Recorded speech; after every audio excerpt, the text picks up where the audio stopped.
Assalamualaikum warahmatullahi wabarakatuh. Nama saya Kevin Khairullah Zulkarnain, dan hari ini saya akan menjelaskan tentang kurikulum dan pembelajaran. Kurikulum itu merupakan suatu rencana pembelajaran atau program pembelajaran atau strategi pembelajaran yang disusun oleh suatu lembaga yang bertanggung jawab atau suatu kelompok yang dipilih untuk menyusun kurikulum tersebut yang akan digunakan oleh sekolah-sekolah. Maka kurikulum itu dapat dibagi menjadi 3, yaitu kurikulum ideal, kurikulum aktual, dan kurikulum tersembunyi.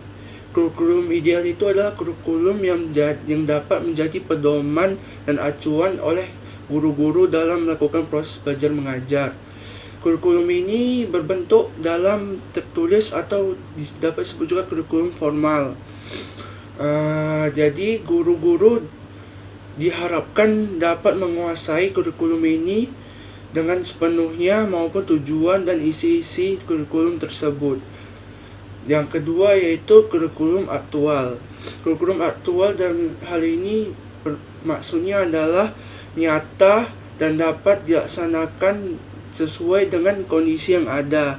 Misalnya dalam kurikulum ada pembelajar tentang pengamatan mikroorganisme, maka guru dan sekolah akan menyediakan mikroskop yang dapat digunakan oleh murid-murid dalam melaksanakan kegiatan pengamatan mikroorganisme tersebut. Terus yang ketiga yaitu kurikulum tersembunyi. Maksud dari kurikulum tersembunyi ini adalah hasil dari suatu proses yang tidak direncanakan. Maksudnya terjadi dengan tiba-tiba atau hal yang tidak terduga. Misalnya dalam kelas seorang guru sedang menjelaskan tentang gravitasi, tentang gravitasi, fungsi gravitasi, dan bagaimana gravitasi itu terjadi. Terus tiba-tiba ada pensil atau pulpen jatuh, maka dengan spontan guru tersebut menyebutkan itu salah satu contoh dari gerak gravitasi, yaitu benda jatuh ke bawah, itu gerak tarik gravitasi. Sekarang saya akan menjelaskan tentang peranan kurikulum. Peranan kurikulum itu ada 3, yaitu peranan konservatif, peranan kreatif, dan peranan kritis dan evaluatif. Nah, dalam peranan konservatif ini dapat kita akan saya jelaskan terlebih dahulu bahwa budaya itu kan sudah ada sejak generasi dulu sampai sekarang dan tidak pernah hilang budayaannya. Dan dalam budaya itu kan ada adat-adat, larangan, ada larangan kebudayaan, aturan-aturan yang harus diikuti, larangan-larangan. Maka dalam hal ini fungsi kurikulum itu sebagai yang menafsirkan dan mewariskan ke generasi baru dalam program kurikulum tersebut, supaya generasi baru tetap tahu budayaan yang telah ada di Indonesia. Terus yang kedua itu peranan kreatif. Maksud dari ini adalah peranan kurikulum itu harus mampu mengembangkan isinya sesuai dengan perkembangan yang terjadi pada saat ini, dan harus sesuai dan harus mengikuti kebutuhan yang dibutuhkan oleh masyarakat pada saat ini dan pada masa yang akan datang. Terus yang ketiga itu peranan kritis dan evaluatif.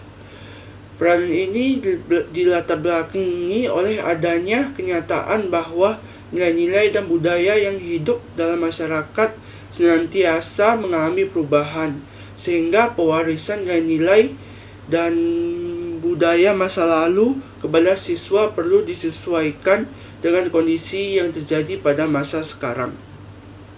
Terus sekarang saya akan menjelaskan peranan guru dalam kurikulum. Peranan guru dalam kurikulum dapat terbagi menjadi 4, yaitu implementer, adapter, developer, dan researcher. Masuk dalam implementer ini, guru berperan untuk mengaplikasikan kurikulum yang sudah ada. Dalam melaksanakan peranannya, guru hanya menerima sebagai kebijakan perumus kurikulum. Guru harus dapat mengaplikasikannya dalam mengajar di kelas. Guru harus pandai dalam pengaplikasiannya atau pengajarannya di dalam kelas. Terus yang kedua itu adapter. Guru harus dapat menyesuaikan diri sesuai dengan kondisi yang ada, dengan kurikulum yang ada dan sesuai dengan kebutuhan siswa, atau misalnya sesuai dengan daerah-daerah tersebut yang harus sesuai dengan daerah tersebut, maka dengan pendekatan-pendekatan yang cocok dengan siswa-siswa dan daerah-daerah tersebut. Terus peran developer. Maksudnya dalam hal ini guru memiliki kewenangan dalam desain kurikulum. Guru dapat saja menentukan tujuan dan isi yang akan disampaikan. Bukan hanya tujuan atau strategi, guru juga dapat menentukan strategi yang akan digunakan dalam kurikulum atau proses pembelajaran dalam kurikulum. Terus yang keempat itu peran researcher. Maksudnya disinilah tugas guru untuk mencoba atau mengetes atau seperti mencoba kurikulum tersebut dalam kelas itu. Dalam kelas tersebut, apa kurikulum itu sudah pas atau kurikulum itu cocok dengan siswa tersebut. Maka dalam hal ini kayak di peneliti, guru-guru tersebut meneliti apakah kurikulum tersebut cocok dengan kelas-kelas tersebut. Dan kurikulum itu harus terus dikembangkan. Tetapi ada beberapa prinsip-prinsip dalam pengembangan kurikulum. Prinsip-prinsip pengembangan kurikulum itu ada 5, yaitu dari kelima itu adalah prinsip relevansi, prinsip fleksibilitas, prinsip kontinuitas, prinsip efektivitas, dan prinsip efisiensi. Prinsip relevansi yaitu dalam prinsip ini pengalaman belajar yang disusun dalam kurikulum tersebut harus berhubungan dengan kebutuhan masyarakat, yang dibutuhkan oleh masyarakat pada masa sekarang dan dibutuhkan saat ini. Terus yang kedua itu prinsip fleksibilitas. Apa saja yang direncanakan atau disusun dalam kurikulum tersebut belum tentu terlaksana dengan baik dalam lapangan atau dalam kelas. Mungkin hal tersebut terjadi mungkin karena tidak kompetennya guru tersebut dalam melaksanakan hal tersebut. Maka kurikulum itu harus fleksibel, maksudnya dapat dilaksanakan atau disesuaikan dengan kondisi yang ada. Terus yang ketiga itu maksudnya adalah prinsip kontinuitas. Maksud dalam prinsip ini adalah kurikulum itu harus dijaga saling keterikatan dan kesinambungannya dengan materi pelajaran yang ada pada jenjang sekolah dan pada jenjang universitas atau pada jenjang kuliah. Terus yang keempat adalah prinsip efektivitas. Dalam maksud prinsip ini adalah rencana dalam suatu kurikulum dapat dilaksanakan dan dicapai dalam proses belajar mengajar. Efektivitas maksudnya suksesnya guru dalam mengimplementasikan kurikulum dalam kelasnya dengan cara-cara yang efektif, dan dengan cara-cara efektif tersebut maka kegiatan siswa dapat melaksanakan kegiatan belajar dengan baik dan efektif. Terus yang kelima yaitu prinsip efisiensi. Maksud dari prinsip efisiensi ini adalah kurikulum dikatakan memiliki tingkat efisiensi yang tinggi apabila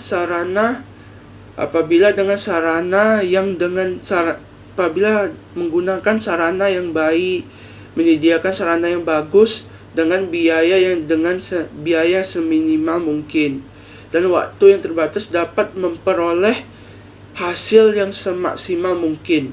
Sekarang saya akan menjelaskan tentang sejarah kurikulum dan komponen-komponen kurikulum. Indonesia telah berganti kurikulum dan banyak kurikulum telah berlaku di Indonesia. Kurikulum tersebut adalah kurikulum 1947, kurikulum 1952, kurikulum 1968, kurikulum 1975, kurikulum 1984, dan kurikulum 1994. Dan pada era reformasi terdapat 3 kali lagi berganti kurikulum, yaitu kurikulum 2004 atau KBK, kurikulum 2006 atau KTSP, dan kurikulum 2013. Indonesia telah banyak berganti kurikulum karena masih ingin mencari kurikulum yang cocok dan pas dan dengan Indonesia, menyusun kurikulum yang terbaik buat Indonesia. Makanya Indonesia telah beberapa kali berganti kurikulum. Dalam kurikulum terdapat beberapa komponen, yaitu komponen tersebut ada 4, yaitu tujuan, materi dan isi, metode atau proses, dan evaluasi. Dalam komponen tujuan di sini, pada komponen yang pertama yaitu komponen tujuan. Dalam komponen inilah tujuan-tujuan yang ingin dicapai sekolah, cita-cita sekolah, apa aja ingin dicapai bersekolah. Pada komponen inilah hal tersebut dimasukkan ke dalam kurikulum. Apa saja ingin sampai dicapai oleh sekolah-sekolah dan cita-cita sekolah-sekolah. Yang kedua yaitu materi atau isi. Pada komponen ini lah disusun apa saja yang ingin program-program, rencana-rencana, strategi yang akan dilaksanakan oleh sekolah supaya mencapai tujuan-tujuan dan cita-cita yang ingin dicapai sekolah. Dan di sini juga lah isi di kurikulum itu yang menentukan apa saja segala aktivitas yang akan dilaksanakan oleh murid selama bersekolah. Terus yang ketiga, metode atau proses. Di komponen inilah guru sangat berperan penting pada komponen ini. Karena disinilah guru melaksanakan apa saja yang telah direncanakan atau strategi yang telah diterapkan di komponen materi atau isi. Dalam komponen inilah guru bekerja untuk mengimplementasikan komponen materi dan isi dalam kelas-kelas tersebut. Terus yang keempat yaitu komponen evaluasi. Komponen evaluasi adalah komponen dalam komponen ini berfungsi untuk mengetahui apakah tujuan telah tercapai atau belum, apakah cita-citanya telah tercapai atau belum, atau evaluasi yang digunakan sebagai umpan balik dalam perbaikan evaluasi yang telah ditetapkan. Dan yang terakhir, ada beberapa organisasi pengembangan kurikulum, yaitu 1. Separated Subject Curriculum, yang kedua Correlated Curriculum, yang ketiga Broad Fields Curriculum, yang keempat yaitu Integrated Curriculum. Separated Subject Curriculum maksudnya adalah tipe ini bahan dikelompokkan pada mata pelajaran yang sempit, di mana mata pelajaran satu dengan yang lainnya dipisah-pisah satu sama lain dan tidak memiliki kaitan sama sekali. Satu pelajaran dengan pelajaran lainnya sangat sempit ruang lingkupnya dan tidak memiliki hubungan satu sama lain. Yang kedua itu Correlated Curriculum. Maksud dengan kurikulum ini adalah menunjukkan adanya hubungan antara satu mata pelajaran dengan mata pelajaran lainnya, tetapi tetap memerhatikan ciri karakteristik dari tiap bidang-bidang tersebut. Terus yang ketiga yaitu Broadfield Curriculum. Maksud dari Broadfield Curriculum ini adalah usaha meningkatkan kurikulum dengan mengombinasikan beberapa mata pelajaran, seperti contohnya pelajaran biologi, fisika, dan kimia digabungkan dan disatukan menjadi pelajaran ilmu pengetahuan alam atau disebut dengan IPA. Yang keempat adalah Integrated Curriculum. Maksud dari Integrated Curriculum ini pelajaran yang dipusatkan pada suatu masalah atau topik tertentu. Misalnya, suatu masalah di mana semua mata pelajaran dirancang dengan mengacu pada topik tertentu. Apa saja yang disajikan oleh sekolah disesuaikan dengan topik tersebut. Oleh karena itu, pelajaran ini dipusatkan dan anak-anak diarahkan untuk memecahkan masalah, untuk melakukan kegiatan yang saling berkaitan antara satu pelajaran dengan pelajaran-pelajaran yang lain. Baiklah, itu saja yang dapat saya sampaikan. Bila ada lebih atau kurang, saya mohon maaf. Assalamualaikum warahmatullahi wabarakatuh.